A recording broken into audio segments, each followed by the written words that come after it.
सूर्य को जल देने की विधि व 10 नियम। हम सभी यह तो जानते हैं कि सूर्य देव को जल चढ़ाना चाहिए, लेकिन उसके नियम क्या हैं यह सभी को नहीं पता होते हैं। यदि पता भी होते हैं तो सभी नियम नहीं पता होते हैं। इस कारण सूर्य देव को जल चढ़ाने का पूरा लाभ हमें नहीं मिल पाता है। इसलिए आपको सूर्य को जल चढ़ाने का समय व अन्य नियम पता होने चाहिए। इसलिए आज हम आपके साथ सूर्य को जल देने की विधि नियम सहित साझा करने वाले हैं। इससे आपको सूर्य को जल चढ़ाने के नियम क्या होते हैं और आपको किन किन बातों का ध्यान रखना चाहिए, इसके बारे में जानकारी मिल जाएगी। सूर्य को जल चढ़ाने का सही तरीका। सूर्य देव को जल चढ़ाने के मुख्य रूप से 10 नियम होते हैं। यदि कोई व्यक्ति सूर्य देव को जल चढ़ा रहा है तो उसको इन 10 नियमों का पालन करना आवश्यक होता है। यदि सूर्य देव को जल चढ़ा रहे हैं तो उसे इन 10 नियमों का संपूर्ण लाभ देखने को मिलता है। यदि कोई चीज़ विधि पूर्वक की जाती है तो आपको नियमों में सूर्य को जल देने का सही समय, सही मंत्र, दिशा इत्यादि के बारे में जानकारी निहित है। इसलिए अब हम आपके सामने एक एक करके सूर्य को जल देने के नियम बताने जा रहे हैं। आइए जाने इनके बारे में। लेकिन उससे पहले अगर आप भी चाहते हैं कि माता रानी का आशीर्वाद आप पर बना रहे तो इस वीडियो को एक लाइक करें और चैनल को सब्सक्राइब कर लें और कमेंट बॉक्स में जय माता लक्ष्मी जरूर लिखें। नंबर 1, सूर्य को जल चढ़ाने का समय। कुछ लोग समझते हैं कि वे जब भी उठे तो उस समय नहा धोकर सूर्य देव को जल दे सकते हैं, फिर चाहे सुबह के 9 बजे हो या उससे भी ज्यादा, किंतु यह बिल्कुल भी ठीक नहीं है। सूर्य देव को जल देने का एक निश्चित समय निर्धारित किया गया है, वह हमें उसी समय सूर्य देव को अर्घ्य दे देना चाहिए। सूर्य को जल देने का सही समय सूर्योदय का समय होता है। इसलिए जब भी सूर्य के उदय का समय हो रहा हो उस समय सूर्य देव को जल चढ़ा देना चाहिए। यह समय सीमा सूर्योदय होने के 1 से 2 घंटे की होती है, अर्थात सूर्योदय होने के बाद अधिकतम 2 घंटे तक हम उन्हें जल अर्पण कर सकते हैं। उसके बाद तो बिल्कुल भी नहीं। ऐसा इसलिए क्योंकि धीरे धीरे सूर्य की किरणों का प्रभाव तेज होता जाता है। ऐसे में यह प्रक्रिया हमें लाभ देने के स्थान पर हानि अधिक पहुंचा सकती है। कुछ लोग सूर्यास्त के समय भी सूर्य को अर्घ्य देते हैं, जो कि गलत नहीं कहा जा सकता। दरअसल सूर्य को अर्घ्य तब दिया जाना चाहिए जब उसकी किरणों का प्रभाव कम हो। नंबर 2, सूर्य को जल देने की दिशा। यह आवश्यक नहीं है कि सूर्य हमेशा हमें दिखे, अर्थात कभी बादल का मौसम हो या धुंध या कोहरा अत्यधिक हो या फिर कोई और कारण हो जिस कारण हमें सूर्य देव के दर्शन न हो। ऐसे सूर्य देव होने का समय नहीं बदलता, इसलिए आप जल देने की प्रक्रिया न छोड़ें। यह तो हम सभी जानते हैं कि सूर्य देव होने की दिशा पूर्व है, वह सूर्य हमेशा उदय होता है, फिर चाहे हम उसे अपनी आंखों से देख पाए या नहीं।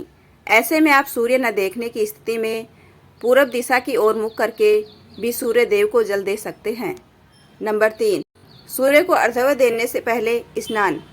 सूर्य को जल देने की विधि के अनुसार इस बात को गांठ बांध लें कि आप बिना स्नान किए सूर्य देव को जल अर्पित ना करें, अन्यथा आप इसका आधा अधूरा लाभ ही उठा पाएंगे। नहाने से हमारे शरीर के रोम छिद्र खुल जाते हैं, वह उनमें से गंदगी बाहर निकल जाती है। सुबह के समय जो सूर्य की किरणें हमारे शरीर पर पड़ती है वे हमारे शरीर के असंख्य रोम छिद्रों की सहायता से अवशोषित होती है। इस कारण यदि आप बिना नहाए सूर्य को जल चढ़ाएंगे तो इस लाभ से वंचित रह जाएंगे। नंबर 4, सूर्य को जल किस लोटे में दें। कुछ लोग अपने घर के किसी भी बर्तन में सूर्य देव को जल अर्पित कर देते हैं, लेकिन विधि अनुसार यह सही नहीं होता है। सूर्य देव को अर्घ्य हमेशा तांबे के बर्तन में ही दिया जाना चाहिए, तभी हमें इस प्रक्रिया का संपूर्ण लाभ मिल सकेगा। इसलिए आप भी आगे से इस बात का ध्यान रखें। नंबर 5, सूर्य के जल में क्या डालें। आप तांबे के लोटे में शुद्ध जल के साथ साथ कुछ और चीजें भी इसमें डालकर सूर्य भगवान को चढ़ा सकते हैं। इस प्रक्रिया का सर्वाधिक लाभ उठाने के लिए व धार्मिक दृष्टि से भी इस जल में कुमकुम चावल के कुछ दाने व पुष्प डाल सकते हैं। इससे जल की महत्ता और अधिक बढ़ जाती है। नंबर 6, सिर के ऊपर रखे दोनों हाथ। सूर्य को जल देने के नियम के अनुसार इस बात का पूरा ध्यान रखें कि आपके दोनों हाथ सिर के ऊपर सीधे हो। हाथों की दिशा आगे की ओर झुकी हुई होनी चाहिए। नंबर 7, आंखों का केंद्र बिंदु हो जल की धारा। जल चढ़ाते समय आपकी आंखों का केंद्र बिंदु लोटे से निकली जल की धारा होनी चाहिए। कहने का तात्पर्य यह है कि आप लोटे से निकलने वाली जल की धारा को ही देखें। नंबर 8, सूर्य मंत्र का जाप करें। जब आप सूर्य देव को जल अर्पित कर रहे हो तो उस समय सूर्य मंत्र का भी जाप करें। इस सूर्य मंत्र में सूर्य भगवान के 12 नामों का जाप किया जाता है। सूर्य को जल चढ़ाने का सही तरीका यही होता है कि आप सूर्य भगवान के सभी 12 नामों का विधि पूर्वक जाप करें। नंबर 9, सूर्य का जल पैरों पर ना गिरे। सूर्य देव को जल देते समय इस बात का पूरा ध्यान रखें कि जल आपके पैरों पर ना गिरे। हालांकि जल देते समय कुछ छींटे अवश्य ही पैरों को छू सकते हैं, लेकिन कोशिश करें कि यह भी आपको न छुए। साथ ही आप जल का सदुपयोग करने के उद्देश्य से नीचे एक गमला या कोई पात्र रख सकते हैं। फिर इस पात्र से यह जल घर के पौधों में दे सकते हैं। नंबर 10, सूर्य को जल अर्पित करने के बाद जब आप सूर्य भगवान को जल अर्पित कर दें तो झुककर जल को स्पर्श कर अपने माथे और आंखें पर लगाएं। इसके बाद इस जल की 3 बार परिक्रमा करें। वह सूर्य देव को प्रणाम करें। इस प्रकार सूर्य को जल अर्पित करने की यह प्रक्रिया पूरी हो जाएगी। इस तरह से आज के इस लेख के माध्यम से आपने सूर्य को जल चढ़ाने का सही तरीका जान लिया है। ऐसे में आगे से आप जब भी सूर्य देव को जल अर्पित करें तो इन नियमों का पालन अवश्य करें। सूर्य देव को अर्घ्य देते समय ना करें ये गलतियाँ। नंबर 1, सुबह के समय अगर आप सूर्य देव को जल का अर्घ्य देते हैं तो इस बात का विशेष ख्याल रखें कि अर्घ्य देने का समय लगभग एक ही हो। नंबर 2, अगर आपने अर्घ्य देना शुरू किया है तो इस नियम को किसी भी स्थिति में तोड़े नहीं। अगर भूलवश सही समय पर कभी अर्घ्य न दे पाएँ तो क्षमा याचना करते हुए जल में रोली डालकर सूर्य देव को जल चढ़ा दें। नंबर 3, अर्घ्य देने के लिए बासी जल का इस्तेमाल आपको नहीं करना चाहिए। नंबर 4, अर्घ्य देते समय आपको सूर्य देव के मंत्र ऊ घरणी सूर्याय नमः का 7 बार जप अवश्य करना चाहिए। नंबर 5, सूर्य देव को पूर्व दिशा में ही हमेशा जल चढ़ाएं। नंबर 6, अगर संभव हो तो जल में कुमकुम और लाल फूल अवश्य डालें। अगर यह चीजें उपलब्ध नहीं है तो कम से कम जल में अक्षत यानी चावल अवश्य डालें। नंबर 7, अर्घ्य देने के बाद सूर्य देव का ध्यान करते हुए चारों ओर परिक्रमा आपको करनी चाहिए।